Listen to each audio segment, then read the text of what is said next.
Welcome back to the Warehouse Podcast, part of the Believe Podcast Network. My name is Tyler, and we don't have any Orioles news to talk about right now. It's been a quiet week since the Pete Alonso news has come down the pike. Super exciting still. I think this offseason still feels like a success so far for the Baltimore Orioles.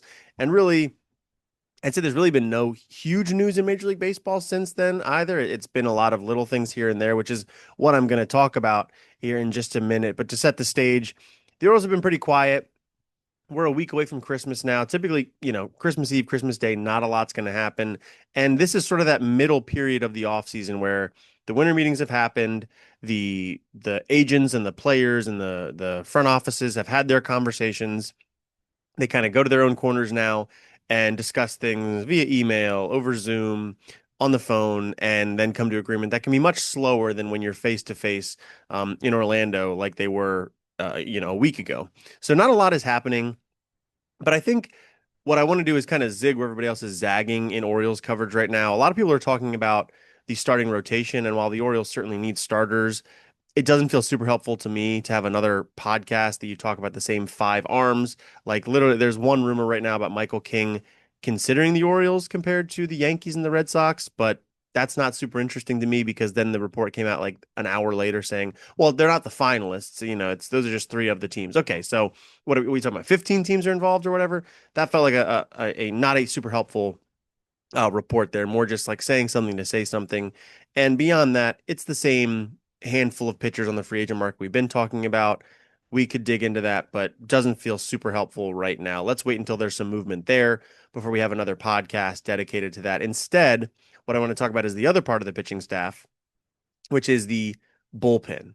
And as a reminder, before I get into this, if you're listening to this on Spotify or you're watching this on YouTube, please subscribe to the show. You can subscribe to us on your favorite podcast app, or you can subscribe to us over on podcast. You can see my face up in the upper right corner while I kind of do a screen share and go through a couple of things. If you're into that, please go do that. We're at 319 subscribers there. It's totally free to do, and you help us grow a little bit. So go do that if you're interested.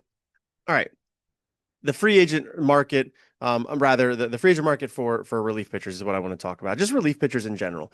The Orioles relief situation right now, if I head over to roster resource, it is Ryan Helsley, the closer, Andrew Kittredge kind of in that setup role. Not sure if that's going to stick, but he's come back over from the Cubs in that trade, right after the World Series ended. Andrew Kittredge back with the Orioles. Then it's Keegan Aiken, Yenier Cano. I think is the other two like veterans, been there, done that.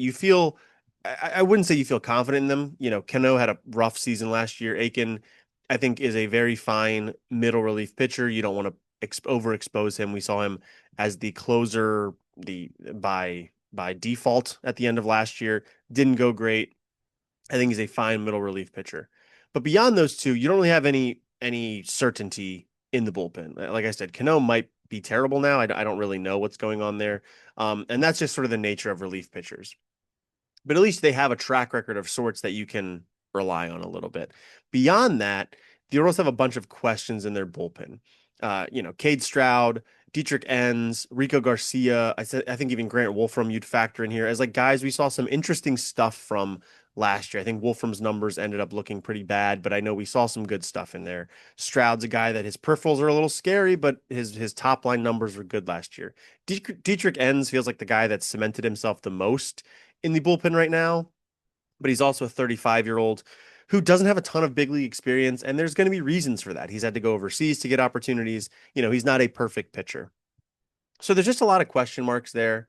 And at the same time, what I see, I go on MLB trade rumors all the time. I'm sure if you're listening to this podcast, you're a similar Orioles sicko and you're on MLB trade rumors, if not once a day, probably multiple times a week at least.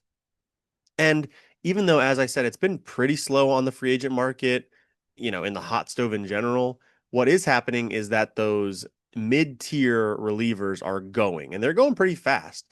Luke Weaver to the Mets today, Kenley Jansen to the Tigers, Brad Keller to the Phillies. Let's see, Chris Martin to the Rangers, uh, Foster Griffin to the Nationals, Gregory Soto to the Pirates. Let's see, were there any other ones I had seen? Tyler Rogers, kind of a bigger name, signed a big deal, 3-year deal with the Blue Jays. And then if I just skim through, I was doing this morning for Camden Chat, and there was just a ton of names that, like in a 24-hour period, were going. And I can't find them now, of course, but if you go through MLB trade rumors the last 24 to 48 hours, you're going to see a ton of names as like, oh yeah, that's a guy that's like an interesting bullpen piece that is now signing for, a relatively low risk contract with a team that, do they need them? Do they not need them? I think I saw the Pirates get Caleb Ferguson. Like every team needs bullpen pitchers to survive the season. But these are guys that you'd think like if the Orioles were interested in, they might go to a team with a better chance to win than the Pirates. The Orioles have a lot of things to do. They need to bounce back from winning 75 games last year. But I think you'd favor the Orioles right now as they're assembled to be a above 500 baseball team again. And if they make the right changes, a pushing for a playoff spot, pushing for an AL East title, and you'd think a relief pitcher would be interested in that. But we're really not seeing the Orioles make a lot of moves there. Now that could be a budgetary thing. We know the Orioles had prior to the Pete Alonso signing about $40 to $50 million to go before they got even to their 2025 payroll number. And Mike Elias has been pretty clear they can go over that number in 2026. But how far over it can they go if they're going to still go get a starting pitcher and pay them 25 million? Now they're already at that 2025 number because Pete Alonso got $30 million. How much more can they go for that? The answer to that might be not a ton more. David Rubenstein made it seem like there was no limit to what the Orioles could spend, but I think that that's not exactly accurate. I'm sure there is some semblance of a budget that Mike Elias is being asked to work within, and I think that could explain why the Orioles aren't going to be any more active on the free agent market when it comes to relief pitchers. Now, that's not to say they've done nothing. The bullpen is better now than it was at the end of last season. They have a closer in Helsley. They have a dependable veteran in Kittredge. You're always going to have some upside attempts in the bullpen. You're not going to be able to go sign 6 closer types and pay everybody $15 million and feel happy about that. You got to take some risks on some league minimum guys, and the Orioles are certainly going to do that. But to me, it does feel like the bullpen is one pitcher light right now. So again, let's go through that bullpen. It is Ryan Helsley going to be pitching in the 9th inning. Andrew Kittredge, potentially the setup man. Keegan Aiken and Yennier Cano is the other two, known commodities. Then you've got Cade Stroud, Dietrich Enns, Rico Garcia as other guys I find really interesting. Colin Selby has had some interesting stuff as well. Then down in the minor leagues, if we have to go all the way down here, you're looking at Anthony Nunez, who was traded, who came over from the Mets in the Soto trade. I think they just added him to the 40-man roster, so that's another interesting. Cameron Foster also came in that Mets trade. George Soriano was a waiver claim just last month. Jose Espada was signed from the Padres in July. Grant Wolfram, as I mentioned, was interesting last year. Yarmel Geraldo was interesting last year. The stuff doesn't wow me, but there's some things there. And then beyond that, you start getting deeper in your bag there if you're really going to start pulling out some names there that I'm not so sure the Orioles are going to be interested in making, an everyday part of their bullpen. Of course, there's going to be names. You're going to cycle through relief pitchers in a season, good or bad. It's just what happens. Now, the other element of this that I want to talk about is what the Orioles are going to do with their rotation in how that impacts the bullpen. I'm not going to get into the free agents that are out there. The names, but if you look at the Orioles rotation right now, it includes Tyler Wells and Cade Povich. And then if you talk about starting pitchers that are not currently in the rotation, Roster Resource on Fangraphs has Chase McDermott as a starter. He's not a starter anymore. The Orioles have been using him as a reliever in the minors. He's probably a reliever at this point. And then Brandon Young, also a starter, but maybe there's something there.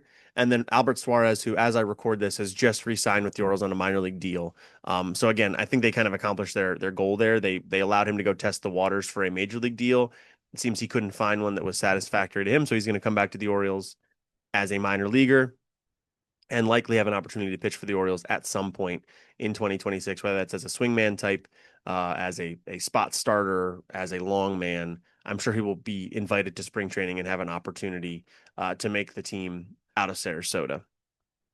But I think that is a very interesting part of the conversation because I think if you look at that rotation, ideally from the Orioles' perspective, they're going to add one arm. They're going to add one starter at least. So that tells me Cade Povich is going to be bumped. Is he going to be bumped to AAA, where he's going to continue to pitch as a starter because you're going to need starters. You're going to need Povich to start games at some point, probably Wells maybe to start games at some point. Young, not Chase McDermott, but Trey Gibson will probably be up at some point, start some games.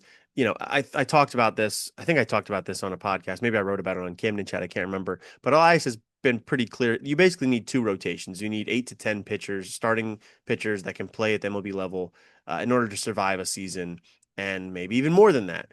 The Orioles right now have Trevor Rogers, Kyle Bradish, and Dean Kramer, and then Tyler Wells and Cade Povich and Brandon Young. I think those are kind of two different rungs. I think maybe potentially put Tyler Wells sort of as his own standalone tier of pitcher right now. I think Rogers and Bradish are together. Dean Kramer potentially as his own type of innings eater, back end rotation type of pitcher. Tyler Wells, sort of an injury question. We know he's got the ability. He has pitched as a starter. Hasn't been amazing, but I think competent. But again, coming back from injury, there's some questions there. And then underneath that is the Povich, Young, even Trey Gibson. I think maybe you put him in there. So do they have 6, 7? Well, I should not have done. You can't say 6, 7 nowadays. Do they have 7 or so pitchers that they feel confident giving them the ball at least occasionally at the big league level, potentially? I think to me that sounds like they need one, probably two more arms, and that's going to push certainly Povich out of the starting conversation, and then ideally it pushes Wells out of the starting conversation. I think they can have those talks about, oh yeah, we view Tyler as a rotation piece. He's shown he can do it. He came back at the end of last year and made some good starts at the major league level as a starter. But we've also seen him flame out in a couple seasons as a starter as well. I think ultimately he fits better as a bullpen piece. And how does that make you feel about the Orioles bullpen? If not Tyler Wells is your seventh inning guy, he's handing the ball to Andrew Kittredge in the eighth. He's handing the ball to Ryan Helsley in the ninth. Maybe you'd like to have a lefty in there at some point. But that doesn't feel too bad. Now it becomes most games you're going to win, become 6 inning games. That feels pretty good to me.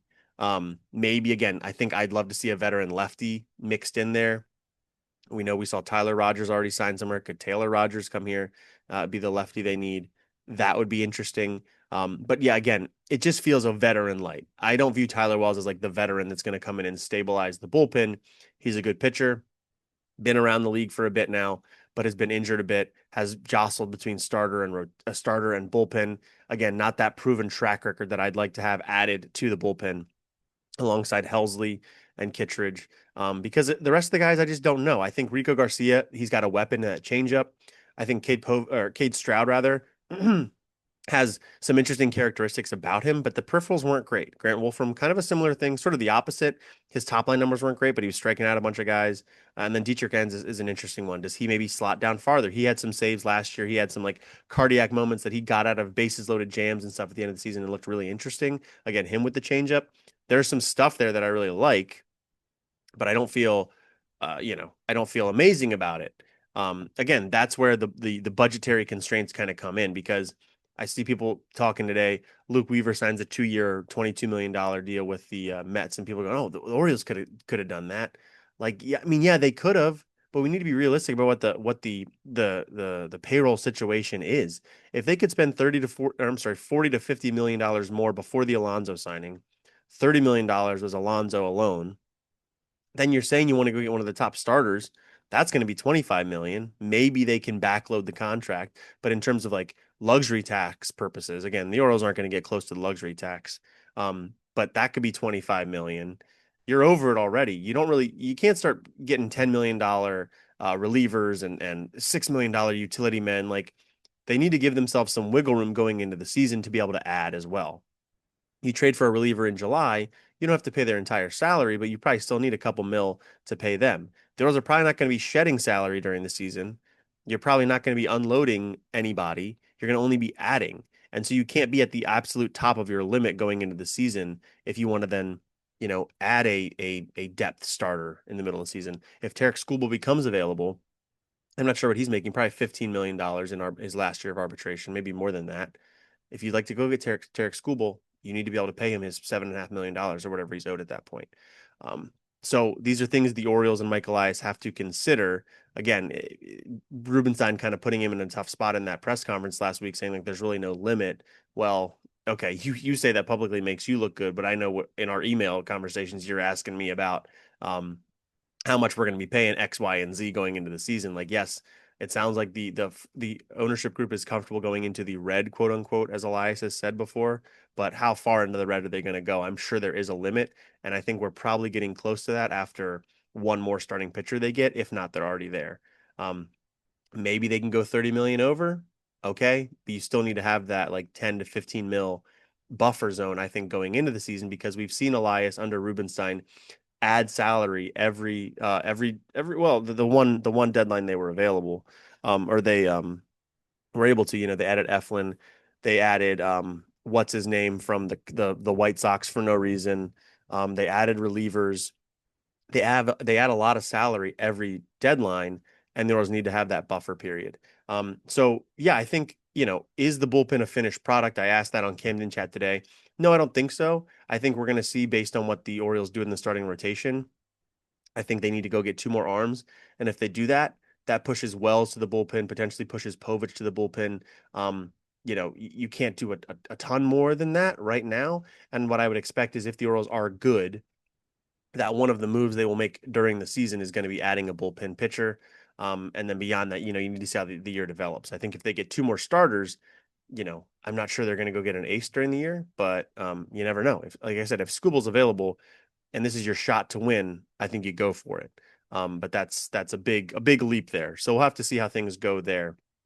But that's really all I wanted to talk about in this episode. Like I said, kind of zig where everybody else is zagging. It's all about starting pitching. But to me, it seems like the market for relievers is really going really fast, and the Orioles aren't involved. And why would that be? Why could that be? When to me, it feels like the bullpen is still an arm light. Let me know what you think in the comments. Do you think the Orioles still go get a veteran reliever? Are they kind of set there and they're going to focus on the rotation and let that added depth allow them to put a Wells in the bullpen or something like that? Would you be satisfied with that? And if not, if you're looking for a specific arm, which arm are you looking for them to add to the bullpen in particular? I'd be interested to know because, like I said, the market is kind of evaporating really quick. It could be via trade as well. Maybe there's a trade out there with somebody with the Pirates or or the White Sox or somebody that I'm not sure of who, a team that might be rebuilding or a team like the Rays or the Mariners who always seem to be willing to make a trade even when they're good. Let me know in the comments of the YouTube show as well as on Spotify. You can also get involved with us on social media, specifically Blue Sky at the Warehouse Pod over there. And yeah, like I mentioned a few minutes ago, please subscribe to the show if you're liking it. We had a great reception to the Pete Alonso content. People are excited. I love it. We want to keep the videos coming out. So give us the little push we need and hit that like button, hit the subscribe button, and it really helps out a whole bunch. But like I said, that is all I've got for this episode. And yeah, come back soon when we will talk about the latest and greatest news. We still got a few more days till Christmas. We'll probably take a couple days off over that, but yeah, stay tuned here for more. My name is Tyler. This has been the Warehouse Podcast, and I thank you for listening. See you.